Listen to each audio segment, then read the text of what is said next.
Bueno, ¿me están escuchando? ¿Sí? Bien. Exacto. Bueno, les pido que se muteen en lo posible para que no haya ruido ambiente porque somos muchos. Y bueno, eh, mi nombre es Javier Cosentino y yo soy profesor adjunto de esta materia, Elementos de Derecho Comercial. Nos vamos a encontrar conmigo todos los viernes hasta ahora, ¿sí? Los otros profesores ya conocieron ustedes a Jorge Estela y a Santiago Lorenzato, con los que van a tener clase los martes y los miércoles. El gordo puede hablar 20, 30 centímetros, le encanta el contacto que da piel, que lo mire tanto, que le hable, cero televisión, cero pantalla. ¿Sí? La teoría de la libertad de movimiento, ¿escuchaste ahora esto? Chicos, les pido que se muteen. A ver. Vos Bueno. Con buena temperatura, lo pones boca arriba. Entonces, siente y en algún momento, ¿a qué me refiero? Podés comprarle el móvil, que ya puedes mirar en los objetos, podés jugar, pero hay espacios donde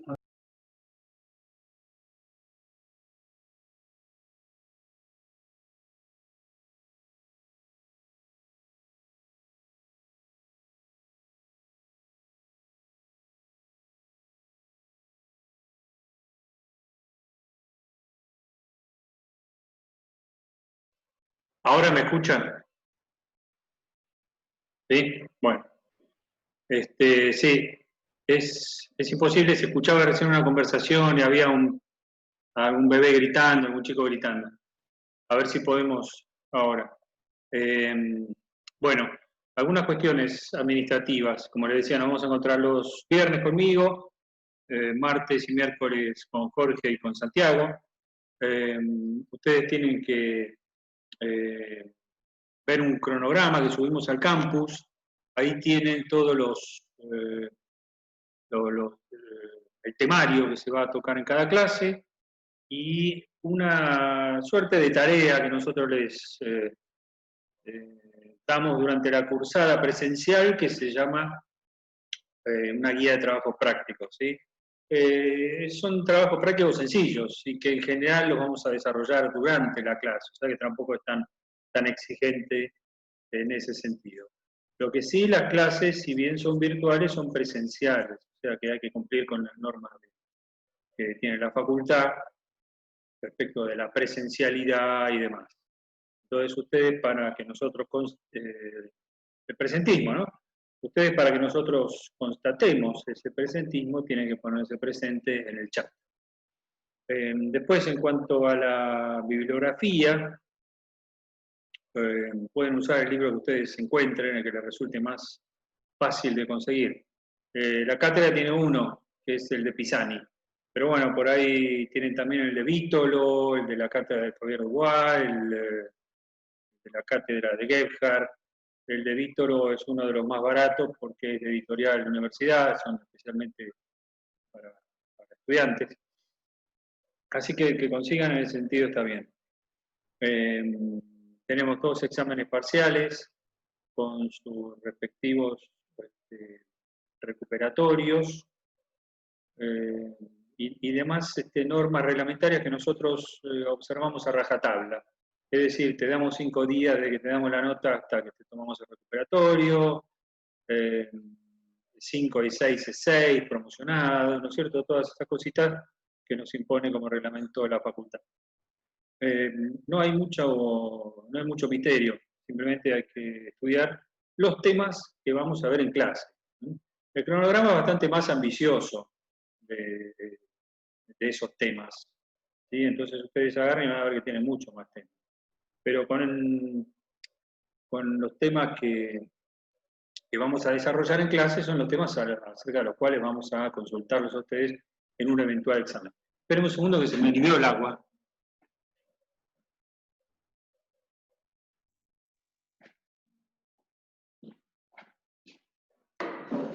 Bueno, acá estamos.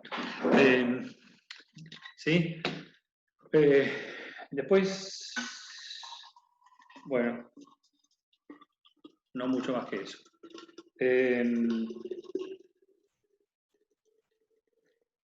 Ustedes ya conocieron al profesor Jorge Estela. Jorge es un personaje muy particular, muy divertido, muy ameno.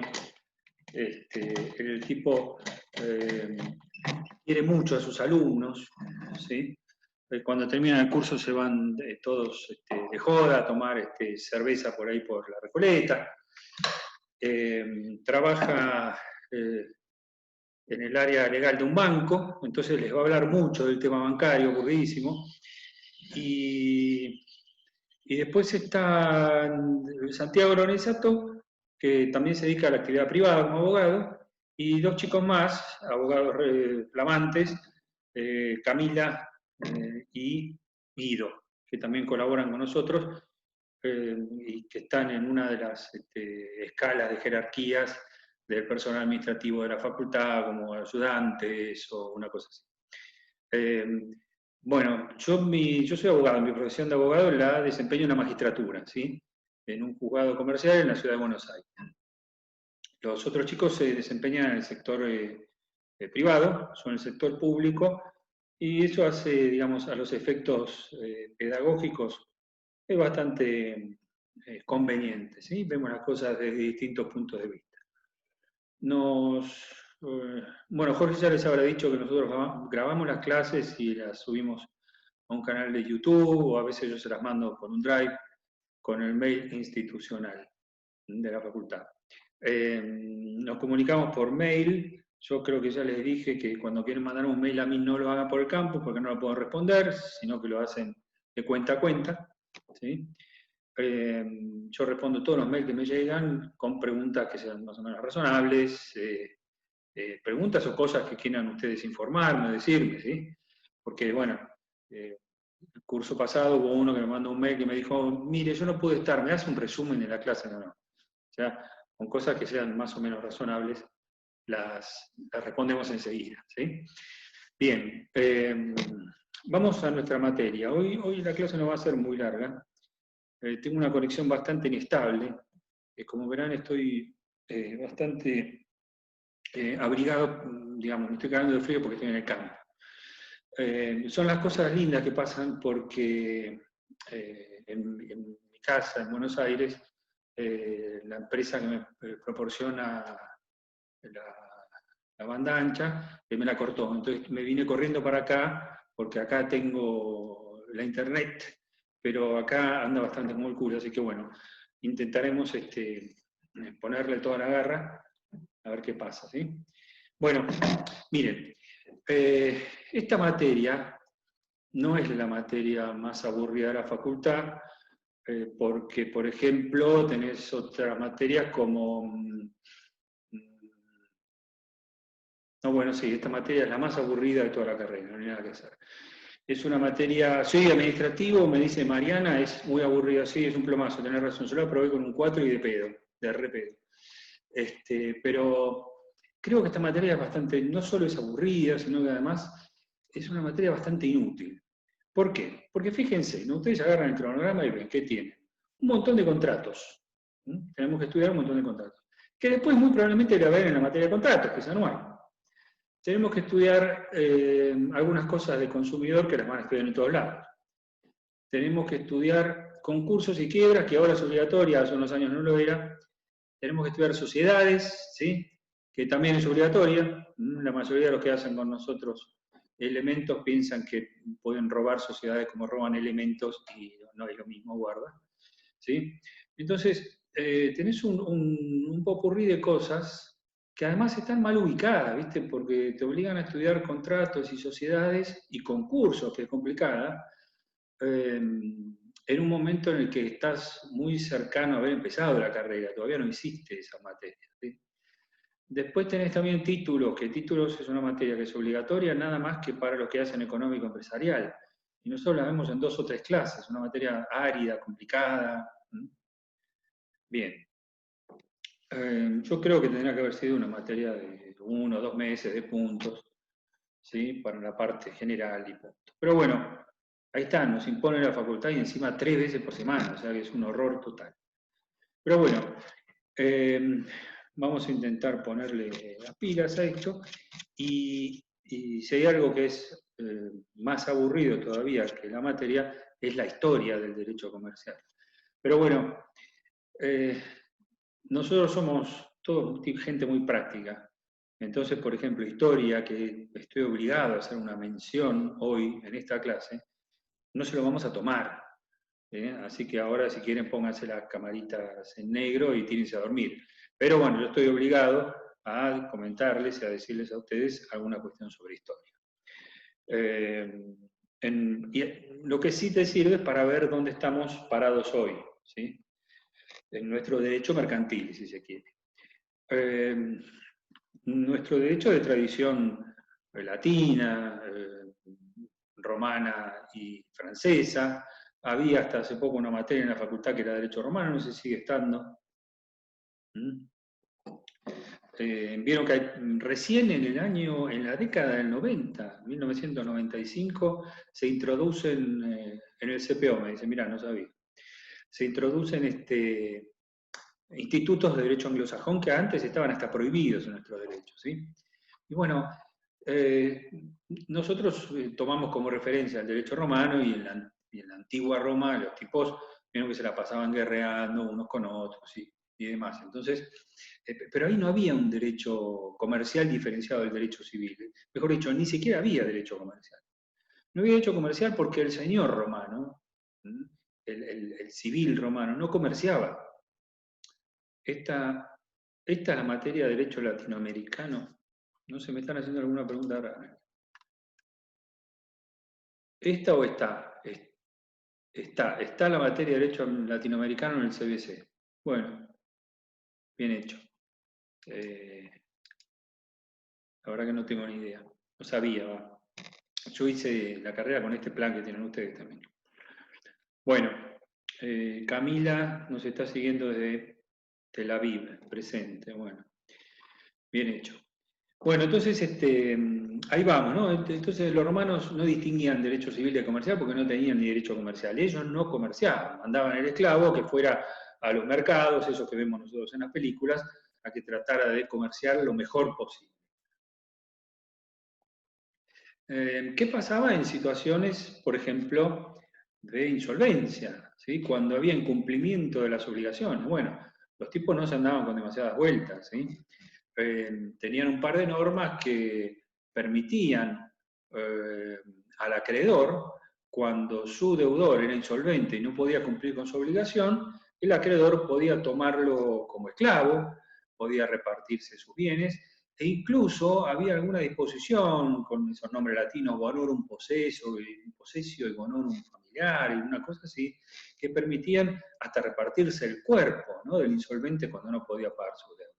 No hay antecedentes históricos de que efectivamente hayan hecho esto, primero porque no eran tan brutos, y segundo porque en realidad a nadie le interesa quedarse con una parte del cuerpo de otra persona, ¿para qué? Los griegos lo hicieron de otra manera, ellos no querían que, por ejemplo, su vecino fuera esclavo el día de mañana, y entonces los obligaban al destierro, ¿sí? Simbólicamente los hacían cruzar un río y no permitían al insolvente volver nunca más a la sociedad, ¿sí? Pero bueno, esto era un avance de lo que había pasado antes, incluso con las leyes del Código de Hammurabi, que permitía al acreedor matar a su deudor, y con alguna ventaja que vino después con la ley del talión, porque por lo menos era un poco más equilibrado, ¿no? Eso de ojo por ojo, diente por diente, entonces, según fuera la magnitud de la deuda, podía, qué sé yo, cortar el tipo un dedo, una mano, lo que fuera. Pero bueno, entonces en el derecho romano existían estas disposiciones, y Y el derecho romano comenzó a tener el florecimiento, a haber necesidad, ¿no es cierto?, de empezar a tener algunas normas mercantiles. ¿Por qué? Porque vieron que estos tipos se la pasaban todo el día guerreando, de acá para allá, entonces necesitaban mucho de pertrechos, de armamento, de vestimenta para la tropa, de alimentos, de ingeniería, la ingeniería militar, tanto como en la ingeniería civil. ¿Sí? ¿Y este tipo qué hicieron? Pusieron, a diferencia de, por ejemplo, los egipcios, los romanos pusieron todo en manos de la sociedad civil. Era, es decir, todo privado era. Los egipcios era todo del Estado. Entonces ahí empezaron a aparecer las primeras formas de sociedades. Pero no las sociedades como las conocemos hoy, ni mucho menos, sino unas sociedades que tenían por finalidad aunar capitales, juntar capitales para desarrollar esos emprendimientos. Pero cuando esa sociedad caía en insolvencia, no se le aplicaba a los procesos de concurso, de quiebra que nosotros conocemos, sino que directamente a los tipos los esclavizaban, los torturaban, se quedaban con todos los bienes, los mataban, todas esas cosas. ¿Sí? Bueno, pero digamos, la historia del comercio, del derecho comercial, está muy encadenada con la historia del derecho societario y del derecho penal. Siempre, siempre, cuando había incumplimiento, enseguida aparecía el derecho penal en sus distintas formas. Después se fue, digamos, humanizando el derecho, después de que dejaran la pena de muerte por el incumplimiento de obligaciones o de torturas, apareció la pena de cárcel, ¿no es cierto? Y algunas distintas variantes que tenemos hasta el día de hoy. Todo esto estaba... ¿Qué pasaba cuando había algún problema entre comerciantes en esa época? Sucedía algo que es mucho mejor de lo que pasa hoy. Los comerciantes solucionaban sus diferencias entre comerciantes. Había digamos, una especie de juez, que era un comerciante, que decidía de acuerdo a normas de equidad. Y tenían un plazo máximo de 30 días para decidir estas cuestiones. Hoy un juicio te dura 30 años. Bueno, no tanto, pero bueno, 3 años tenés de juicio. Fácil. Bien. Luego, cuando se viene abajo el Imperio Romano y son invadidos del norte por los vikingos, todo el comercio se retrae, como se retrae toda la sociedad civil alrededor del señor feudal. Alrededor del señor feudal, el señor feudal era los 3 poderes que conocemos hoy, legislativo, ejecutivo y judicial, brindaba protección a todos los poblados que vivían alrededor de los castillos, y como hemos visto en las películas o hemos estudiado en historia, les cobraba una gabela, un impuesto, ¿sí? Una tasa por esa protección, dirimía todos los conflictos, que fue derivando en muchos abusos. Entonces, cuando después de las cruzadas los europeos recuperan Europa, se produce una expansión muy fuerte de los pueblos que ya estaban repodridos, de los nobles, de la nobleza, y toman las tierras, ¿no es cierto?, y florece el comercio fuertemente. Entonces ahí empieza, digamos, se produce una fuerte expansión del comercio entre distintas y muy alejadas jurisdicciones. Y ahí empiezan a aparecer algunas normas que nosotros vamos a ir enmarcando, ubicando en lo que una de las primeras cosas que se estudia en esta materia, que es lo que se llama la lex mercatoria. Yo les voy a subir material complementario a la página, al campus. Complementario significa que no es obligatorio, pero que complementan las clases y los ayudan a ustedes a estudiar, ¿sí? Sobre lo que es la lex mercatoria y la nueva lex mercatoria, que fueron toda una serie de... no había normas positivas, ¿no es cierto?, pero normas que sí se daban. Una de las principales, y en el derecho mercantil, una de las principales y más importantes fuentes del derecho mercantil es la costumbre, ¿sí? Entonces, se iban por medio de la costumbre generando normas comerciales, normas mercantiles, y aparecen las primeras formas de sociedades un poco más como las conocemos hoy, con las compañías de Indias. Los tipos eran compañías holandesas de Indias, que tenían unas primeras formas societarias, si se quiere, de responsabilidad limitada, porque los tipos que eran dueños de los barcos contrataban a los que tenían que remar, que iban hasta las Indias y les iban repartiendo ganancias a medida que iban comerciando, más o menos como es una sociedad hoy, y la responsabilidad estaba limitada porque se limitaba a todo lo que había en el barco. Si el barco era atacado, era hundido, bueno, el dueño del barco no respondía más que con otros bienes que no fueran con ellos. Bien. Saltamos al Código Napoleón, para ir un poco más rápido. El Código Napoleón, alrededor de 1800, encontramos ya ahí regulación mercantil, encontramos regulada las sociedades colectivas, la madre de todas las sociedades, algo de eso vamos a ver a lo largo del curso, y un poquito más adelante, la sociedad anónima.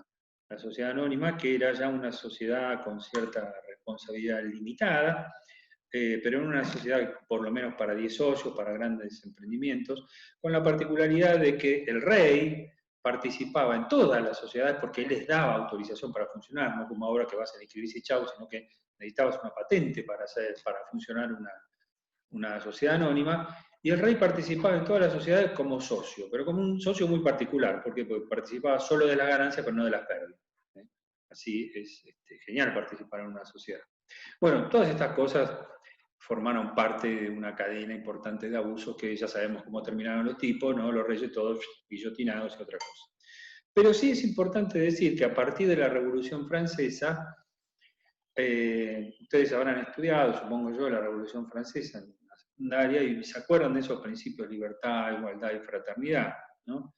Que son los principios en los que se basa el sistema liberal y en lo que a nosotros nos interesa mucho, el contrato liberal.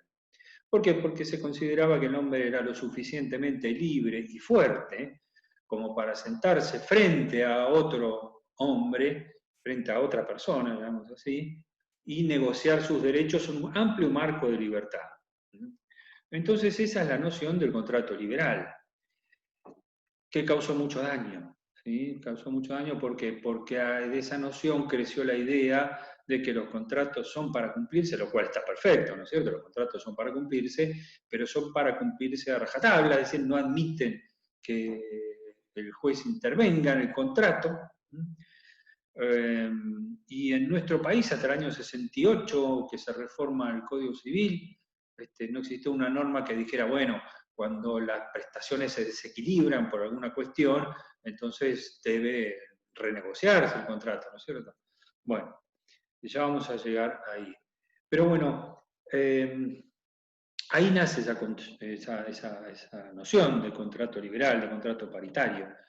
¿Qué era lo que pasaba en nuestro país? En nuestro país, después de la Asamblea de 1813, una asamblea bastante adelantada, bastante modernista, nosotros los argentinos somos bastante avanzados en materia de derechos individuales, muchas veces con relación al resto de los países del mundo.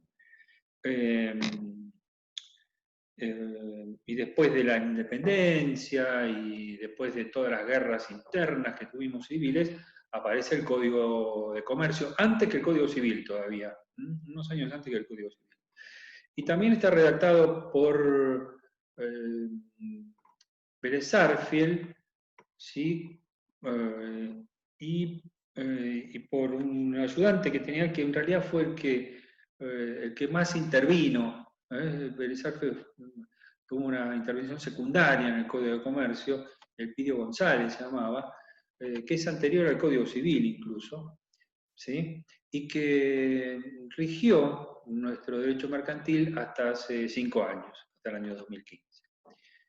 En ese contrato había, en ese Código de Comercio, fue un código que se tornó con el paso del tiempo en un código muy anárquico, porque fueron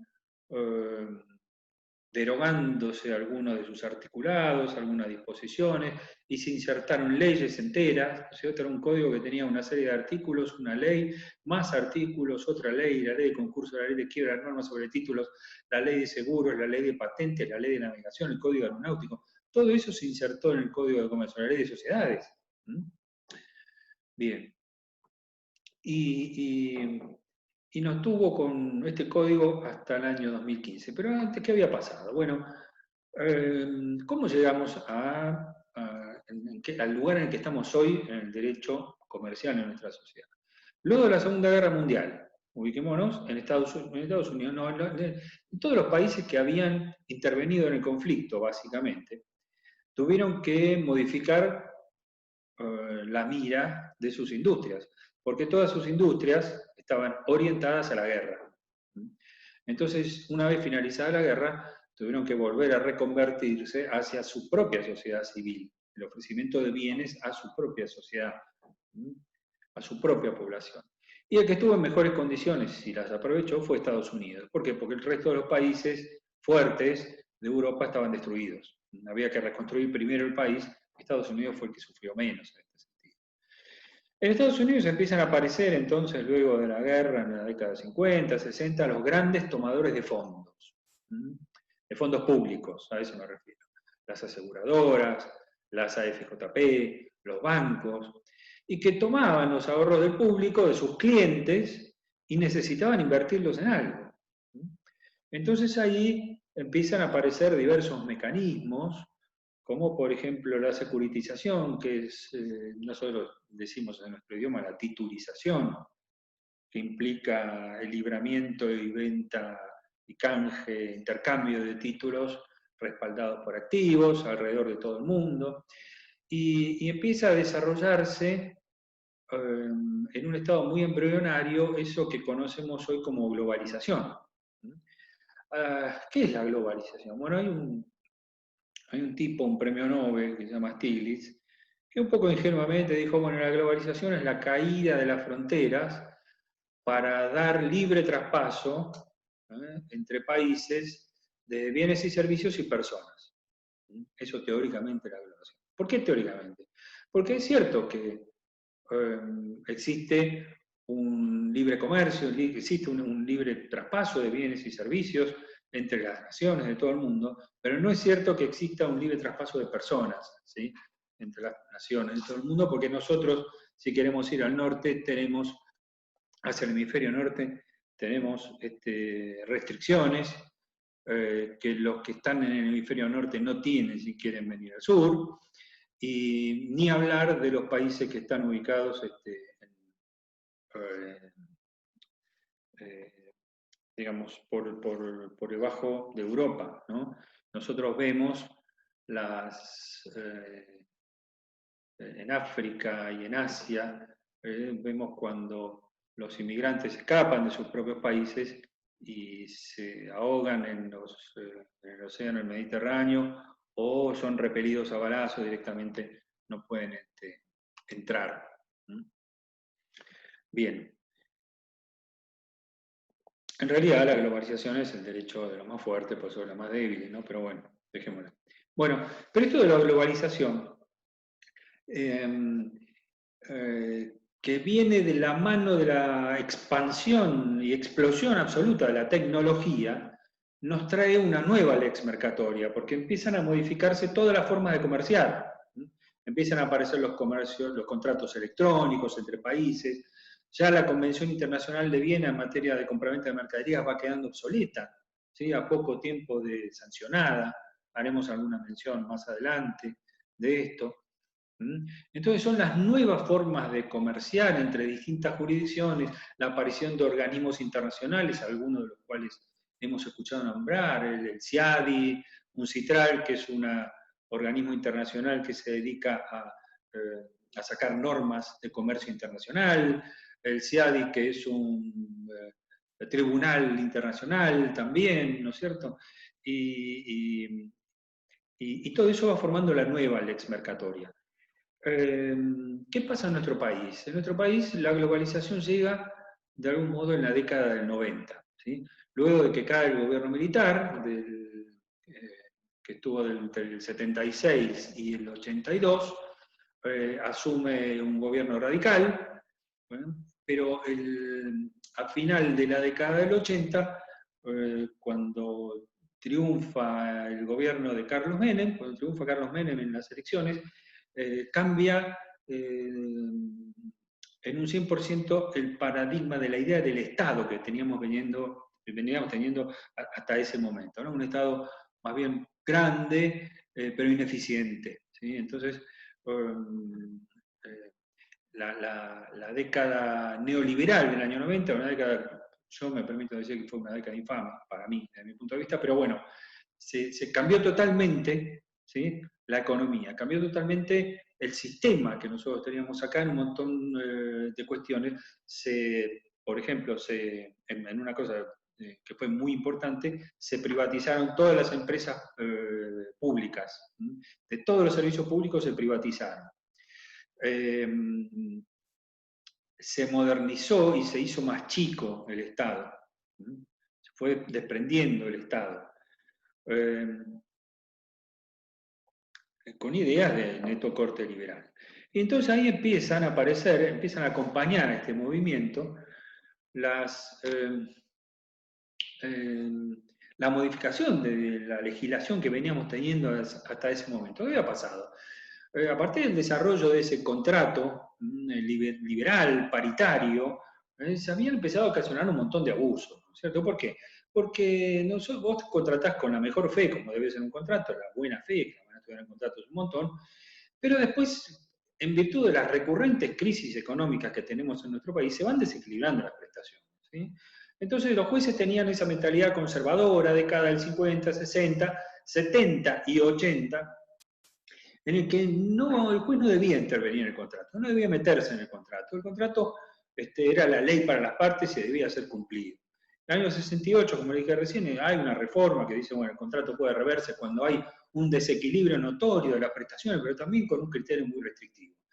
Aparecen mediante un decreto de la Junta Militar del año 66, del gobierno militar del año 66, con el fuerte lobby de los bancos, logran autocrearse lo que se llama un título ejecutivo, que ustedes lo vamos a ver más adelante cuando veamos títulos, pero en procesal lo van a ver también, que es un título particular que permite un juicio muy especial, que es un juicio ejecutivo, un juicio rápido, un juicio donde no te corren traslado de la demanda, sino que te cae el oficial de justicia y te está embargando ya para ejecutarte, ¿sí? Pero solo algunos pueden acceder a este juicio, los que tienen títulos ejecutivos, que son muy restrictivos, como por ejemplo un pagaré y un cheque, pero fíjense que el pagaré, ¿no es cierto?, yo lo firmo como deudor. Bueno, los bancos se autocrearon este título, donde ellos como acreedores dicen, esto es lo que me debe el demandado.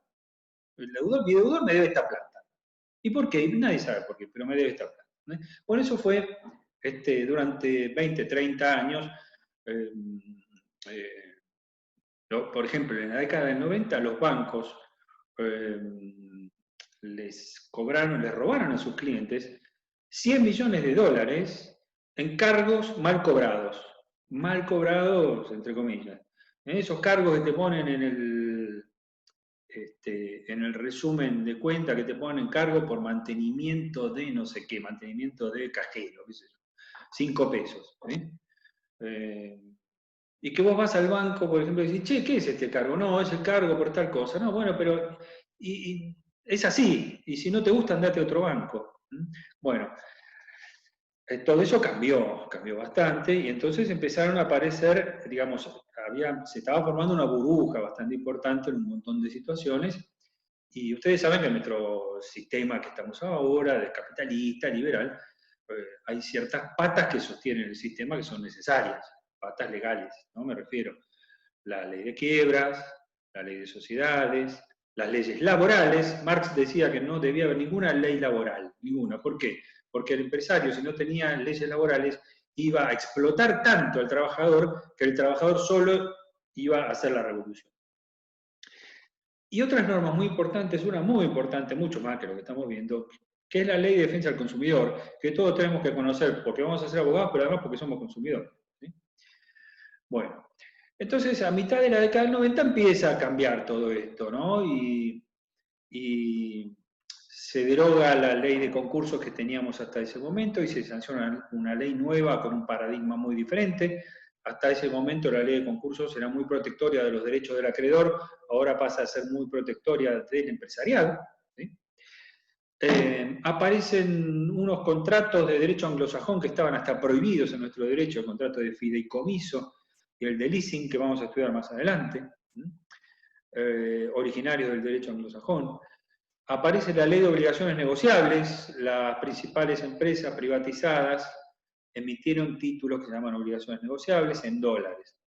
Entonces, tomaron los dólares de la gente, les dieron un título prometiendo devolverles esos dólares con una renta en dólares, agarraron todos los dólares, se los llevaron afuera y durante la crisis del 2000 pesificaron, una gran estafa. Pero bueno, ley de obligaciones negociables, la ley de defensa del consumidor, también mediados de la década del 90, todas del 95 hasta el 2000, y la ley de defensa del consumidor trae una modificación muy importante posterior, introdujo 2 institutos de derecho americano.